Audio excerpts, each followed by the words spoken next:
Truth is the torch that gleams through the fog without dispelling it. Maybe it's just the residual goth kid left over in me from high school, but I've always thought fog was beautiful. The way it rises in tendrils, the way it hovers above a landscape, the way it makes a mountain disappear.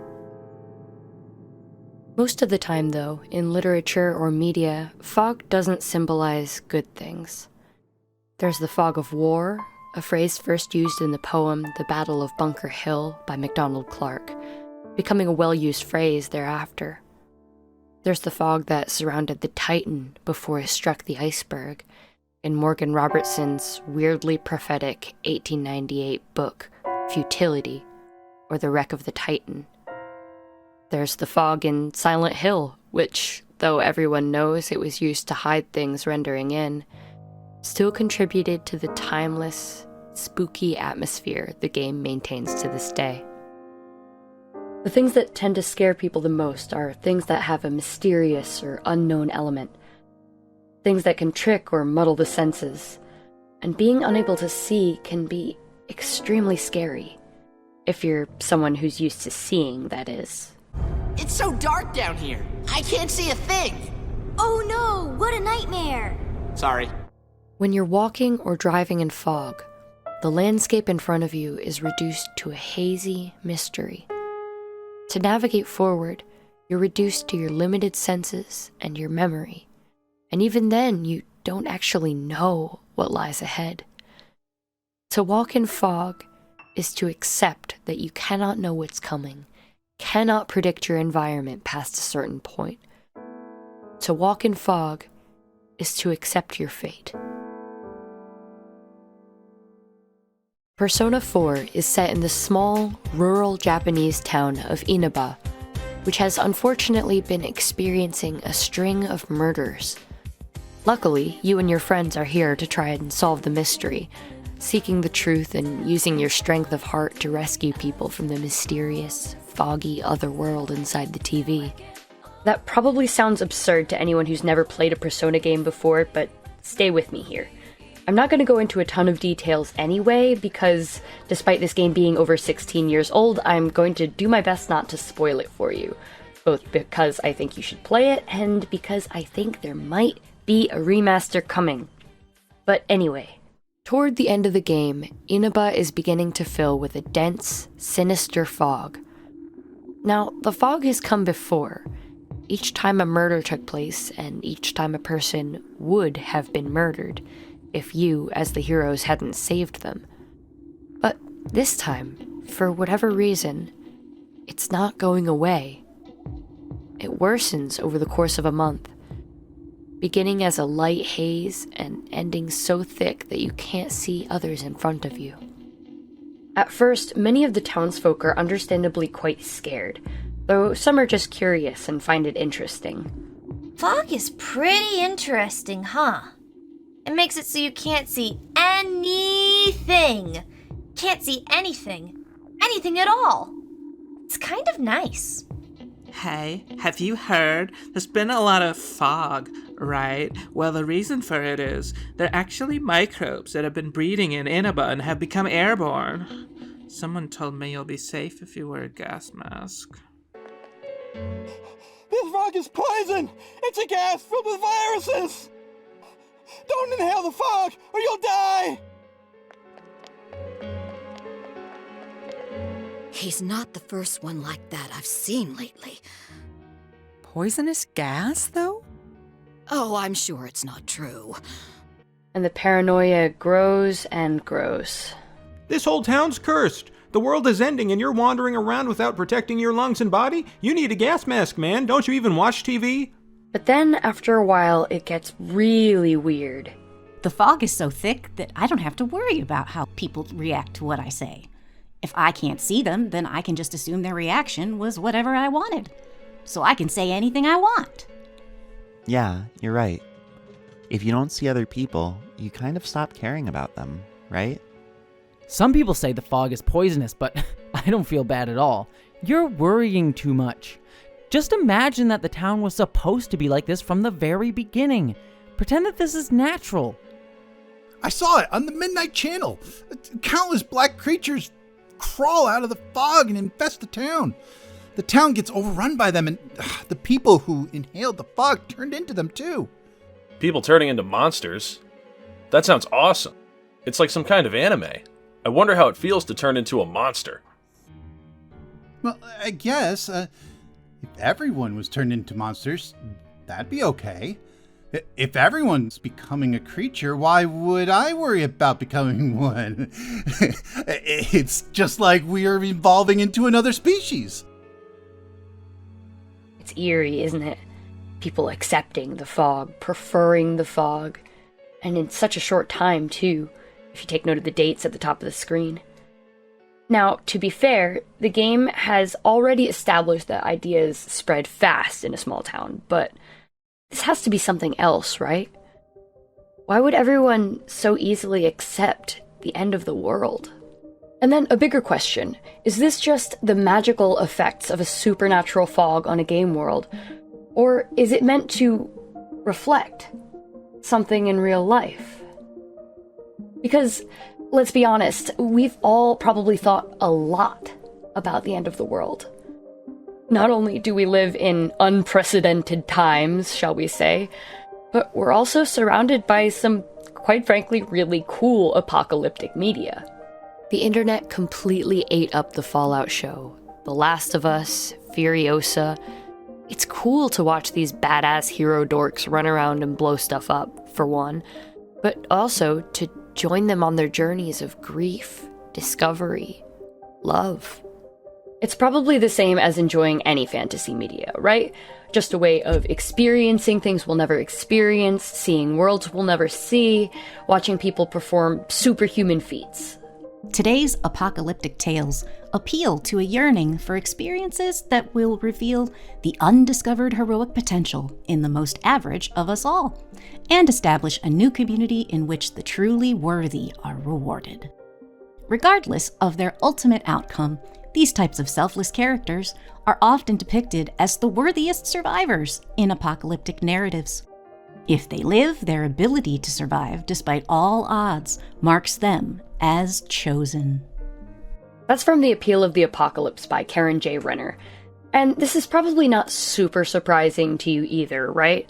Yes, we like this kind of media, but we don't actually wish these things would happen, right? And beyond that, these apocalyptic scenarios aren't going to happen, right?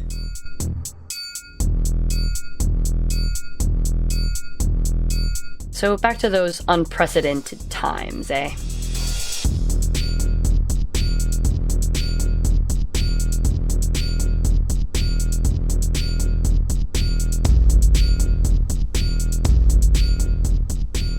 Oh, wow. That title card sure brought the mood down, didn't it? But I'll try and go into the topic without being too much of a doomer about it. I mean, it's hard enough to accept the fact that the world is dying and nobody is doing anything about it. Do we really have to constantly bring up how depressing and awful it feels? We already feel powerless enough. Does anyone even care? Sorry.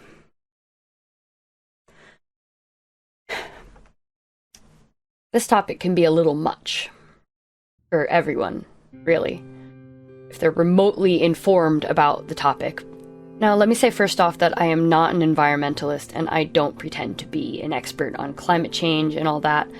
I have some videos and channels linked below if you want to learn more about that from folks who are way better equipped to talk about the science sides of it.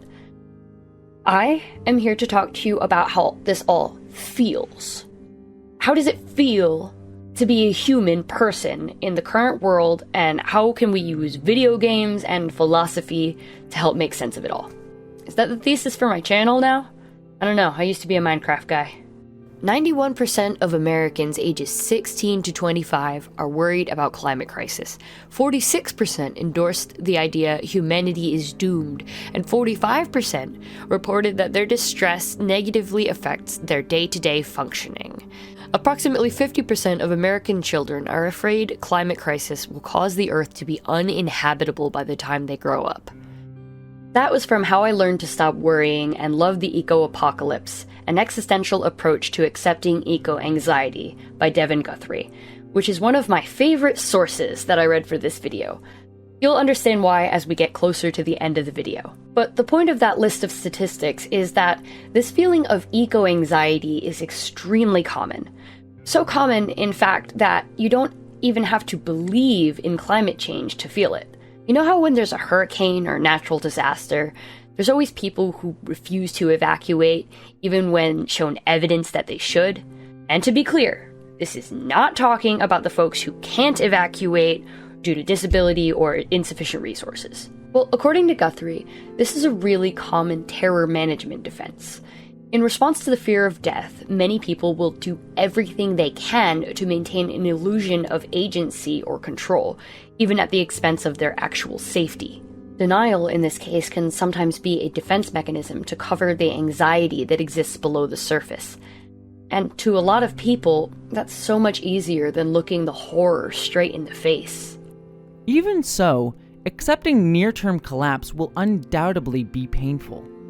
What is happening violates people's culture's narratives about how the world works and what they can expect their futures to look like. It would be easier to look away, to seek distractions, to take refuge in the denial of death. And here's where it's tricky. Because we know that the United Nations said we have a limited time to change the entire infrastructure of the planet around so as not to kill it. And we know that we did not do that. And man, is that hard to think about. For me, it puts into perfect perspective every fantasy book I've ever read. In Wheel of Time, when Rand is begging everyone to fight the manifestations of literal evil instead of each other. In Lord of the Rings, when it takes so long to convince the elves to please help. And don't just leave the rest of Middle-earth behind. Please stay and help us. It feels like our existence, if we choose to be informed, if we choose to seek the truth instead of becoming lost in the fog, is steeped in sadness. The psychological processes of recognition, response, and eventual formation of resilience have often been likened to the processes and stages of bereavement and grief. This is understandable, given the sense of loss and disorientation that follows the disappearance of society's traditional moorings or rooted expectations about our world. Whether it's continuity, the arc of life, and imagined futures for ourselves, our loved ones, and those yet to be born, or for humanity and life in general on planet Earth. It is an inescapable part, it seems, of being a sentient being communicating a world in crisis. Simon Cottle makes an interesting point here, in saying that we should treat the eco-anxiety the same way that we would treat grief. After all, you don't solve grief, you don't fix grief. You learn to live with grief. You set a place for it at your table, and you do life. But those of us who have lost people know that that is so much easier said than done. And this isn't just talking about one person or some people, it's talking about everyone. Everyone ever. And as Cottle says, those yet to come as well. The species. Maybe even all the life on this planet. How do we accept that? As individuals, we are effectively powerless against the eventual demise of our world. Or at least, how do we go on without sinking into despair and doom? Pandemic, funeral processions, personal tragedies conflating with universal grief, ebbing economy, mental health issues, anxiety, unemployment, deteriorating relationships, impending climate catastrophe, despair, decay, death, war. A general notion of an unavoidable doom has crept into the collective consciousness of humankind who dwell in the second decade of the 21st century. To many members of our species, it appears that we have arrived at an impasse, be it cultural or socio-political and economical. Everything goes haywire from here.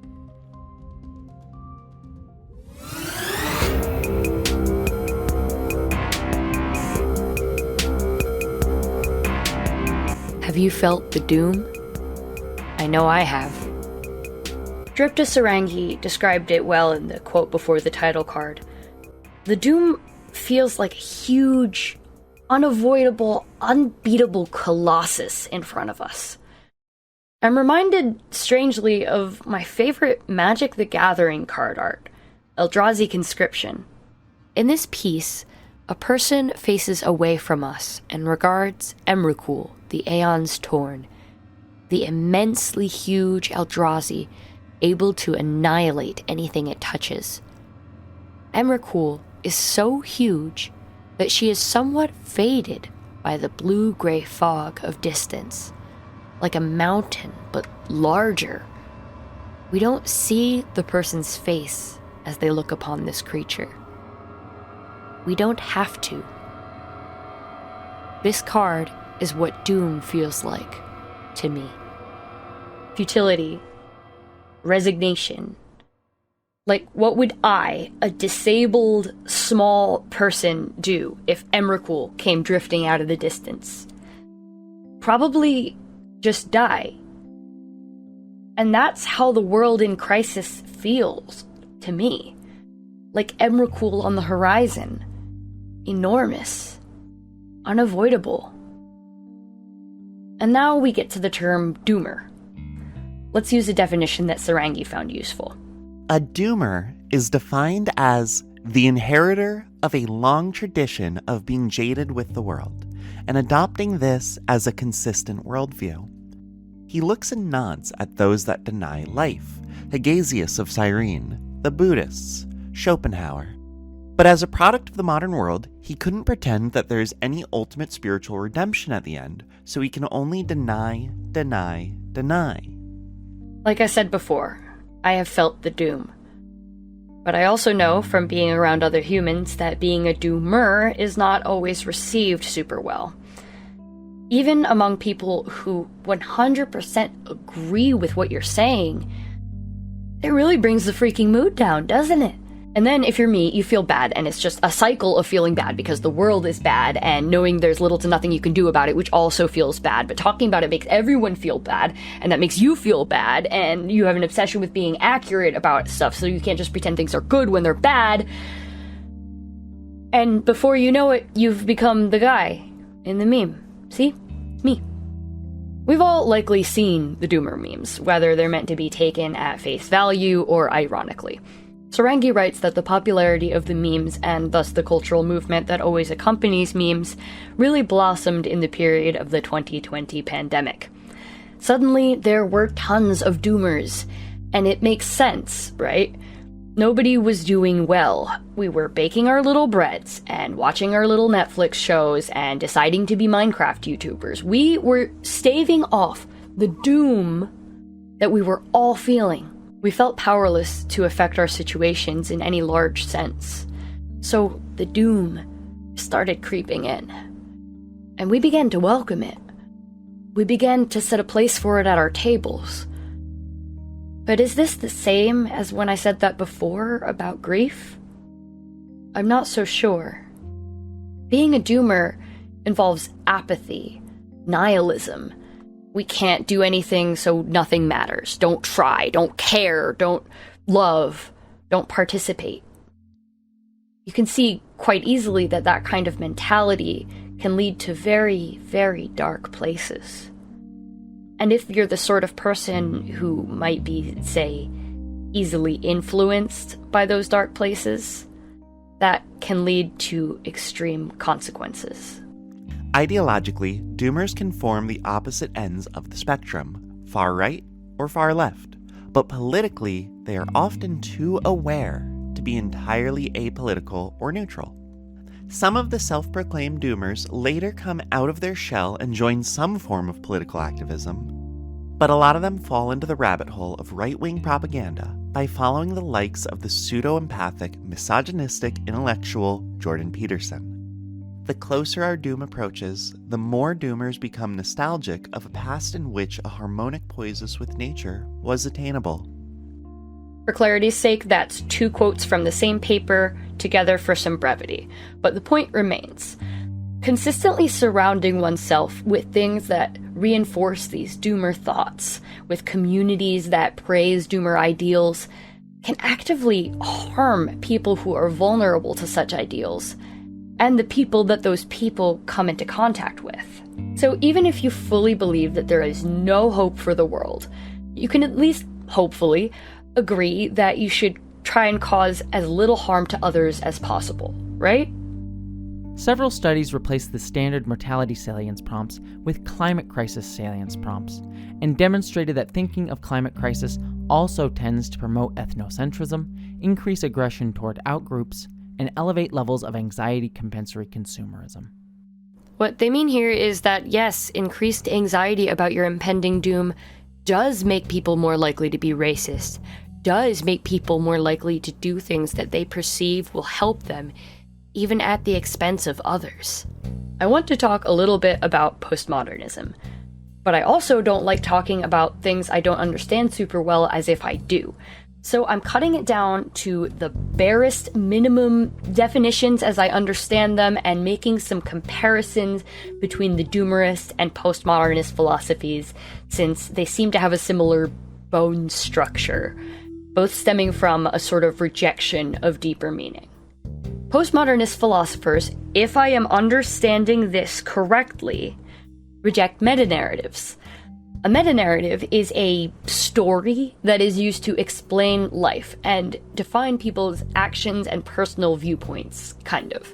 Which is vague, I know, but think of the American dream, or even something like believing the accredited scientists when they say vaccines work. All of those are meta-narratives. You say, I believe this, therefore I will do this. Now, postmodernist philosophers say, fuck it, there are no rules, you can't possibly be sure of any of these meta-narratives, literally everything is subjective. Which makes sense sometimes, except when it doesn't. Like, sure, meta-narratives should all be questioned. You should always ask yourself why you're being asked to believe something. But then you also have to look at the evidence and make a decision. You absolutely shouldn't just outright reject it for no other reason than that it is a meta-narrative. This seems to be the gist of Donald J. Willower's argument in Fighting the Fog, a criticism of postmodernism. He argues, especially in roles which have ethical responsibilities, a postmodernist view of the world is entirely the wrong thing to be drawing from. He seems to be writing that a postmodernist view of things gets in the way of making good and moral decisions. As a final note on meta-narratives, it should be clear that it is quite possible to be suspicious of grand theories without rejecting theory or theorizing. Postmodernists often take a small truth and use it to come to a much broader, highly questionable conclusion. To me, the picture he paints of postmodernist philosophy is that of the serial contrarian. The person who asks an irrelevant question, delaying things, when the question at hand might be something of dire real-life importance for others. A person who chooses to welcome the fog, ignoring the implications or the dangers therein. Now, remember how I said I don't fully understand this topic as well as I'd like to. I don't really know if I fully agree with Willower that postmodernism as a philosophy is completely useless and inherently information averse. I'm gonna leave that for a smarter philosopher to unravel. The main thing I want to bring up, though, is that the rejection of meaning seems to be a big deal for postmodernists, as it is for doomers. And Willower did make a really interesting point about the cultural context as to when the ideas of postmodernism really rose up in popularity. Wagner saw a loss of confidence by the European intellectuals as their hopes for revolution or reform were frustrated by the realities of advanced capitalist societies. This disappointment and pessimism was raised to the level of a theory that turned the political irrelevance of these intellectuals into the irrelevance of all theory. What's that phrase? It's easier to imagine the end of the world than to imagine the end of capitalism. It seems like the same sorts of feelings of futility that accompanied the rise of doomerist philosophy also accompanied the rise of postmodernist philosophy. Interesting, eh? We'll talk a little more about that later. We've come back to futility a lot. So why not look into one of the most well-known stories of futility in human history? the myth of Sisyphus. Who's that rolling a rock over there? No man can tell. Offended the gods when he was alive. The gods had condemned Sisyphus to ceaselessly rolling a rock to the top of a mountain, whence the stone would fall back of its own weight. They had thought with some reason that there is no more dreadful punishment than futile and hopeless labor. 'Cause what goes up has got to come down. Down in Hades town. The myth of Sisyphus involves a man trapped by the gods in a perpetual afterlife, where he must ceaselessly roll a rock to the top of a mountain, only for it to roll back down again.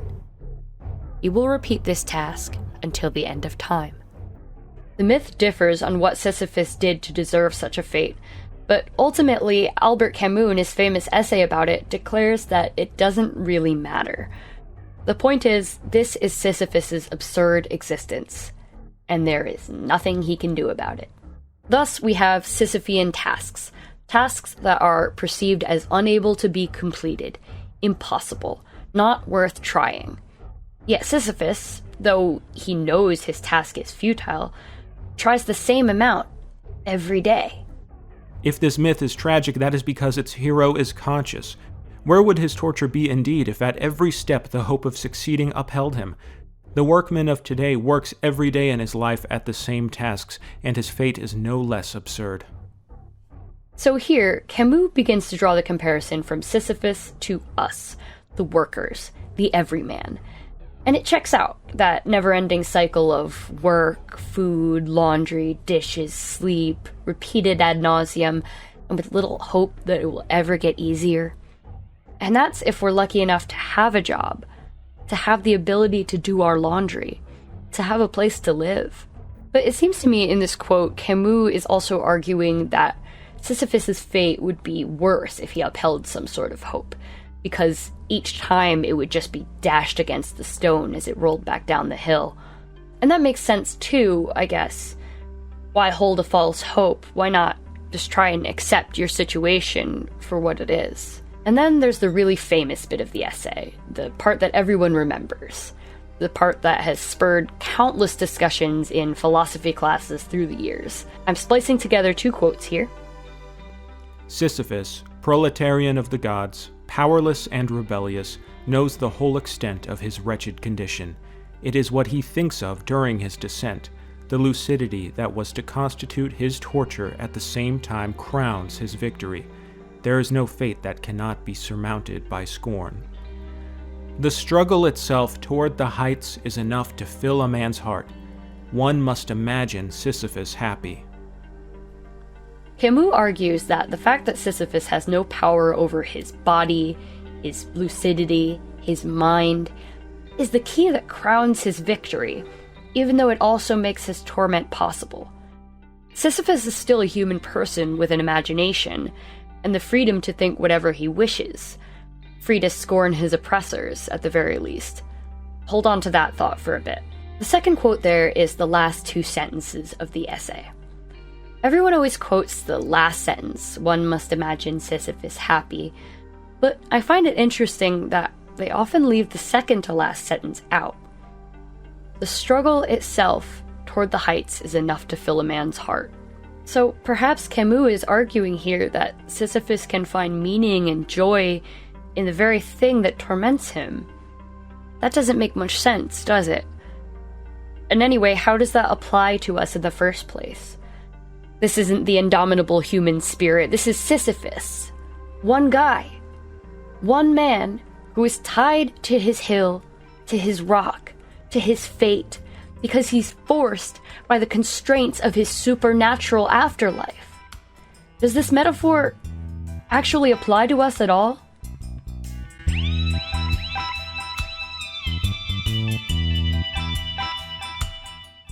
Oh man, look out, it's time for another favorite source! That's right, it's time to talk about Sebastian Brumfield Mejia's paper Against Camus, Sisyphus, and Political Doomerism. I think everyone should read this paper. It's short, it's good. I drew a crown on my notes in the second to last page because I kept saying, yeah, as I was reading it. Mejia's paper calls into question the very thing I just asked. Does Camus' interpretation of the myth of Sisyphus actually apply to us as real-life humans, and can it help us understand and alleviate doomerism? First, let's talk about some contextual points Mejia brings up about Camus' essay. Now, because this platform is the way that it is, there will be a few moments in the following quotes where the incorrect word will be said and you'll have to read the word that we're actually talking about on screen. To the multitaskers, this will just take a second.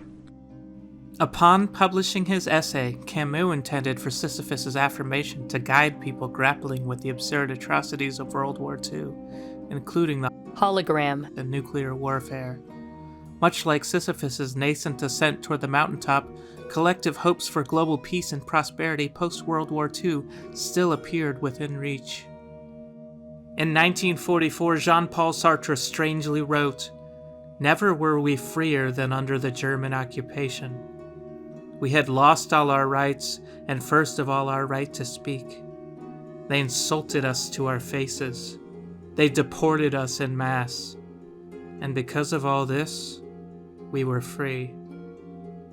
Like Sisyphus, Sartre, who spent 9 months as a nasty prisoner of war, found escape from his absurd suffering through scorn.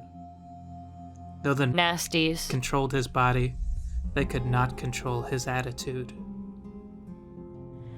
Now that is something.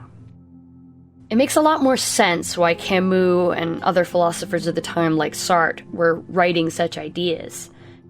They, like us, are products of their environments, the tragic, enormously impactful world events they experienced. And if you think of those events like what they are, trauma, you can really understand why they reacted and wrote the way they did. Some, like Camus and Sartre, pulled inwards. The outside forces felt so horrible, so all-encompassing, that they focused on building more harmonious inner worlds. And in that, they found a feeling of freedom. And then, on the other side of things, you have folks like Heidegger, a postmodernist, who took in all that he saw and joined the nasty party. By the way, I'm sorry I keep coming for postmodernism. I don't actually think that postmodernism equals nastyism, to be clear. Most of my favorite memes are postmodern. I do, however, think that it is far, far easier to fall into rhetoric that allows for extreme violence and dehumanization if you fundamentally believe that all things are always subjective and no things are universally true or false, good or evil. But let's regroup back to Sisyphus. Camus' interpretation of the character cannot affect his surroundings in any meaningful way, so he uses his mind to adopt scorn, happiness, whatever he can imagine, which is fundamentally limitless. Our original question here was, does this apply to us, living real humans, in the doomerist reality? Mejia would argue, no, not really. Sisyphus, after all, is in a supernatural prison. He has no choices. He has only the repetition of the same task over and over again, forever. And Mejia argues that the presence of a free mind in this reality would be agony, not relief or joy. Beyond this, because Sisyphus has no choices available to him, none at all, he can't sit down, he can't refuse to push the rock, he can't decide to sled down one day to save time, he can't die. He is fundamentally different from us. Sisyphus never acts freely, so his claim to responsibility is superfluous and self-deceiving. If some suffering is within our control rather than absurd, then Camus leads us astray by only encouraging responsibility for our attitudes, but not our actions. We, and only we, have the power to change our world. We must not abandon hope and responsibility so quickly. Because even if we can't do some things, we can do other things. We aren't Sisyphus alone in a supernatural, unbreakable fate. We are living, conscious beings of the world, able to affect other beings with our actions.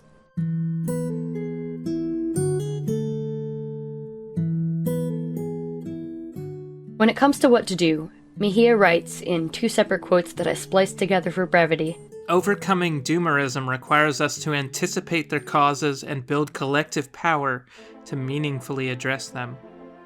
Expecting perpetual progress or lamenting perpetual failure is absurd. Both are temporary and cyclical.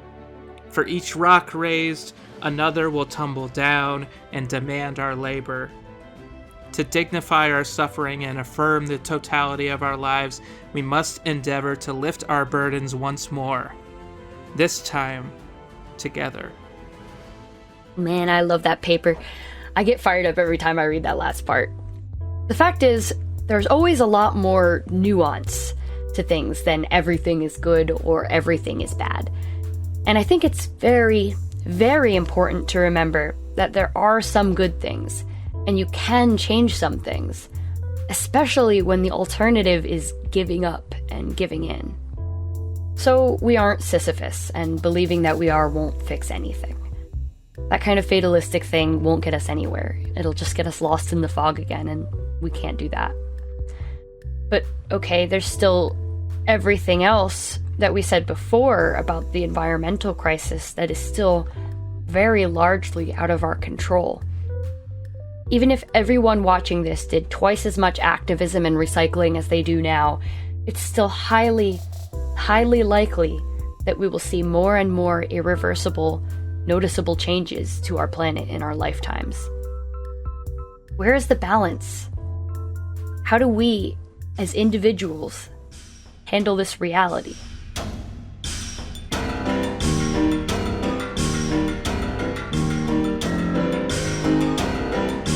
Alright, let's try this. Instead of thinking about solving it, let's think about living.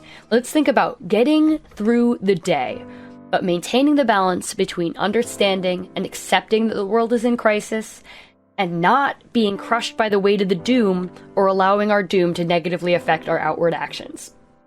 It's a delicate act, I know, but let's think about ways we can become resilient despite it all. Simon Cottle's 2-part article, Communicative Resilience in a World in Crisis, was a very touching perspective on this. He encourages us to use our artistic outlets not only for an emotional release, but for genuine communication about the topics at hand. He reminds us gently, the power of communication is as much cultural and symbolic as political and strategic.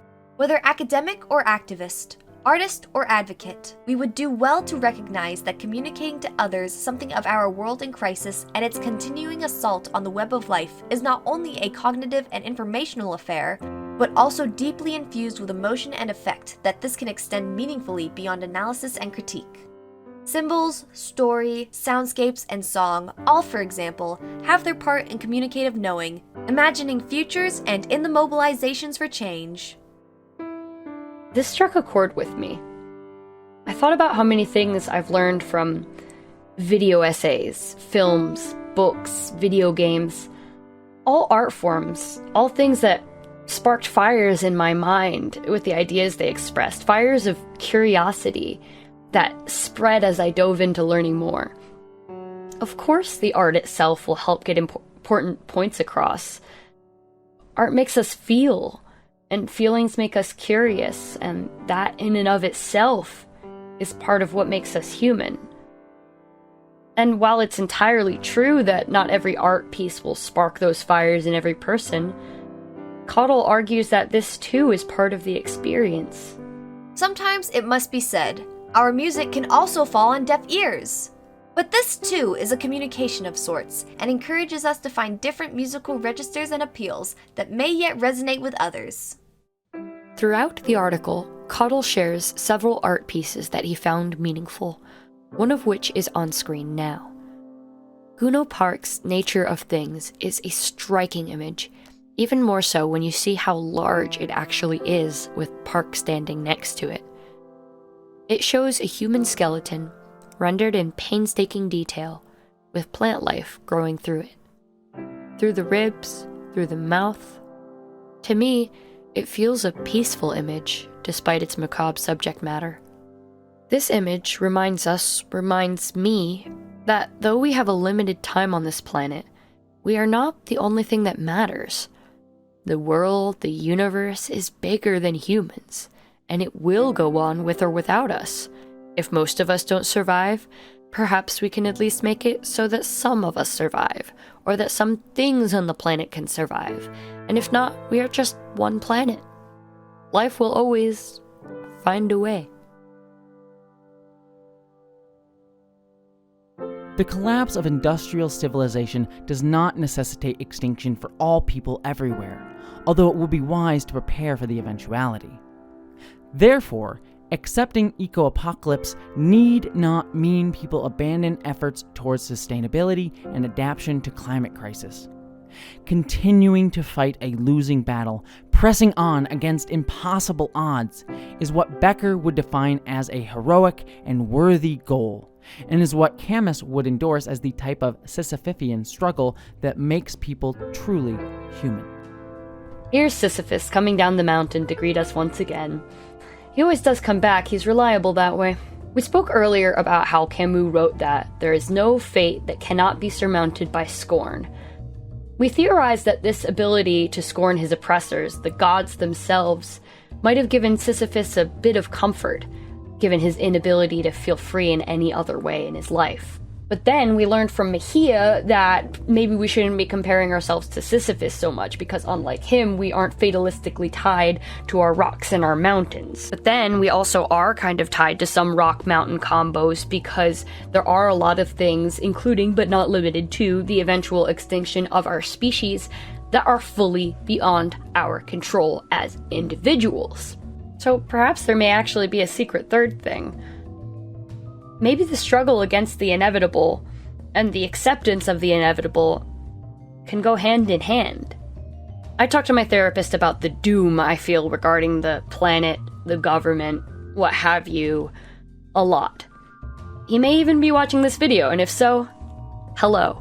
I feel for him though, and for all the good therapists out there, because I recognize that at least this aspect of my and others' mental health must be incredibly difficult to treat. Guthrie agrees in their paper, but offers some insight as well. It is not difficult to understand why therapists would struggle to treat eco-anxiety. Eco-anxiety, after all, consists of fears that are simultaneously catastrophic and rational. What would assuage the anxiety of individuals who have scientific evidence to support their fear the world is ending? What course of action would allow individuals to overcome a problem as massive and complex as climate crisis? What can any one person do when faced with apocalypse? These questions are, at their core, existential questions. Therefore, existential psychology, the field of psychology that studies the experience of meaning in life despite the inevitability of death, may best be able to answer them. Now, existentialism, according to Oxford Dictionary, emphasizes the individual and their free will, their ability to directly affect their fate and their existence. Remember what Mejia said when we challenged Sisyphus? We, and only we, have the power to change our world. But Guthrie also speaks of acceptance, so again, how do those ideas mesh? We'll wrap it up in a nice little bow shortly. For now, we did begin this video with a motif now, didn't we? We're in so deep I had almost forgotten. But let's step back again, because I want to talk about Persona again, briefly, before we settle on our final conclusions of the day.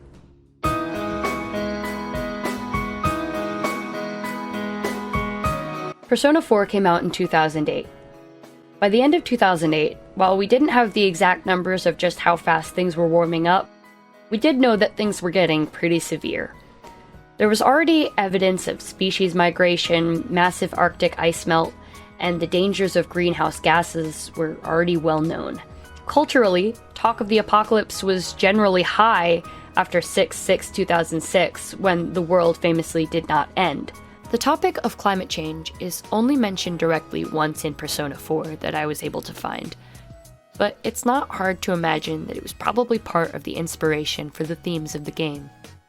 Much like the real world, the townsfolk of Inaba are all too ready to accept the world's end, and the ones who would stand up and fight for it remain few among many. When the fog from the TV world begins to seep into the real world and affect the people, notably, it isn't the TV creating the fog. The TV is a conduit for the fog. Throughout the game, people in town learn rumors about others from the TV, and they almost always turn out to be untrue. In this way, the TV is being used as a tool, as a conduit for dehumanization and lies. And when the townsfolk accept the dehumanization and lies, it makes them far more susceptible to the intrusive, world-ending fog. As you can hear from this banger of a battle theme, a core tenet of Persona 4 is to reach out for the truth. The fog obscures the truth, telling you that there's nothing ahead, so you may as well give up. And you believe it too, because it's easier to believe that than to fight. Fighting is hard, and we probably won't win, so you might as well just give in. The fog is the doomerism. The fog is knowing that the truth is out there, and then shutting your eyes. It's so easy to wallow in helplessness, to melt into the void, to lay down and die. Hopelessness is institutional. Why bring up the dehumanization aspect? I think that, fundamentally, doomerism is a dehumanizing worldview. Believing that all things are bad always removes the agency and vitality of all the beautiful, talented humans that surround you, and erases the possibility of them doing something that truly moves you. And, as we touched on before, perhaps it's our ability to make small choices that do affect others that we should depend on when things become dire.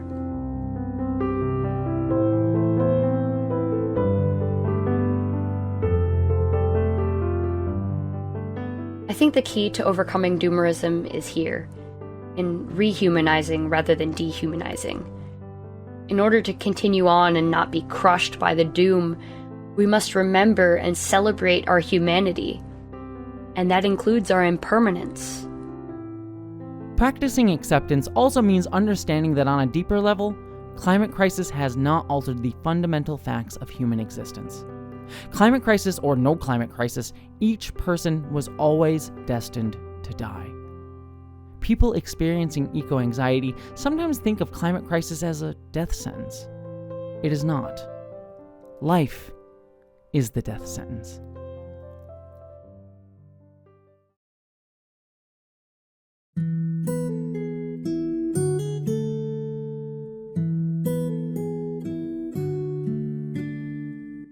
We've hit a lot of topics today, and I want to end on a subject that I think ties things up in a good and ultimately productive way. Due to recent events in the US, including but not limited to a horrible person getting elected president once again, I think a lot of us were left with a feeling of general hopelessness, doom, and apathy. I'm no exception. I literally made a video in which I said I no longer believe humans are mostly good. And while I've unlisted that video, I still believe much of what I said there. I unlisted the video because it wasn't as thought through as I want the material on this channel to be. I want to say things I've looked up, thought about thoroughly, and maybe run by a few others as well for good measure. That's the kind of channel I respect, and it's the kind of channel I want to be. But to fight the doom, I threw myself harder into working on this video, and I think it helped. So we're going to be focusing on productive things from here on out, okay? Before I got caught up on Persona again, I kept asking the question, how do the two conflicting ideas, that of accepting the end, but not wanting to fall into utterly doomeristic mindsets, reconcile? I'll attempt to answer that now with the help of Guthrie once again. Guthrie is an existential psychologist, as well as a life and death coach. This means that they have extensive experience with hospice care. Hospices create communities in which people are empowered to let go of their attempts to live as long as possible, so they may dedicate themselves to living as meaningfully as possible. What living as meaningfully as possible means is up to the individual. Yet given an enfranchising environment, most people seem able to find it. Many patients report their time in hospice was the most meaning-rich period of their lives, something with the potential to become true for all people if the right groundwork is laid. It's so easy to see the similarities now that it's been pointed out to me, but it's a conclusion I never would have come to without the specific experience set Guthrie has. Of course you can accept the end of life without entirely giving up on living, because there's a whole branch of medical science about that very concept. Conceptually, a hospice is a place where the terminally ill can go for care of all sorts, to make what remains of their lives easier, comfortable, and fulfilling. This includes medical care, but also includes mental and spiritual care. The point isn't just how the person's body is feeling that day, but how is the person feeling that day overall, and how can we make it a nice day anyway? People can make art, spend time with loved ones, and do things that bring them joy and comfort. Guthrie's thought is to create an environment for a hospice for humanity, a way of life that recognizes the possibility, the inevitability of death, but does not allow that fact to impact living a life full of fun, joy, compassion, and fulfillment. Vitality does not mean living forever, symbolically or otherwise.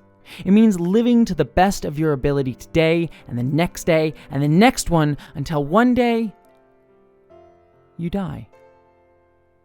When that day arrives, you can be comforted knowing you had something even more essential than a meaningful death. A meaningful life. The meaning of our existence doesn't actually have to be altered. Some realities likely will be. Our lives won't be the same, and they may be shorter than we want them to be. But as Guthrie points out, life is the death sentence, so we may as well live it. We may as well fight for what's right. We may as well dance or write a video essay or send our family Christmas cards. My partner says something similar. He says, living well is the best form of resilience. My therapist says art as resilience. I'm lucky to have such wise people in my life. In the end, the best way to fight the doom may be to embrace it. Not by becoming doomers, letting it consume us and dictate our actions. We can fight the doom by acknowledging that we might not be brilliant forever, but we will be brilliant regardless. Although there is cause to grieve for a lost future, there is also cause to work for a better present. Humanity is dying, and so it must decide how to live. There is a fog leaking into the real world, and it is mostly traveling by screen. It isn't as visible with the naked eye, the way it is in Persona 4, nor will it turn us into shadow monsters in a literal sense. But it's there, and we are breathing it in. It's our job, as the ones who reach out for the truth, to fight it. We will not let the doom defeat us. We will live, love, and be resilient.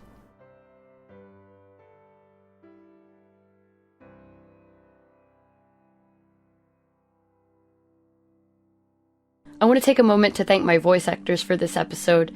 This time we featured Adversary, FC Dad, Jesse Gender, Katherine Mills, Liv Awesome, Man Carrying Thing, Quinn Hills, and Stephen Finn.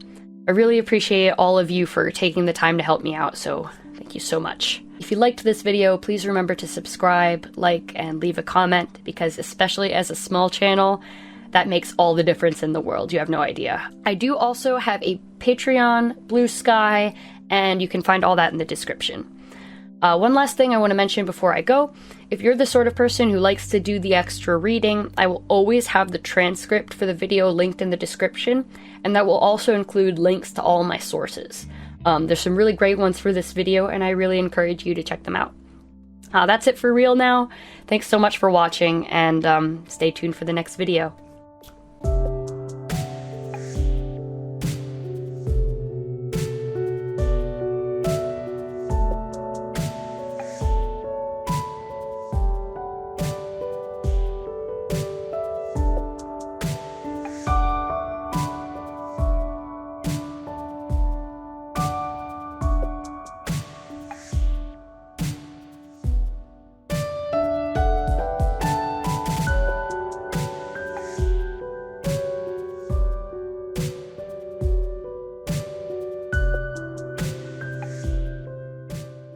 This is my laundry, by the way. I'm drying my sheet.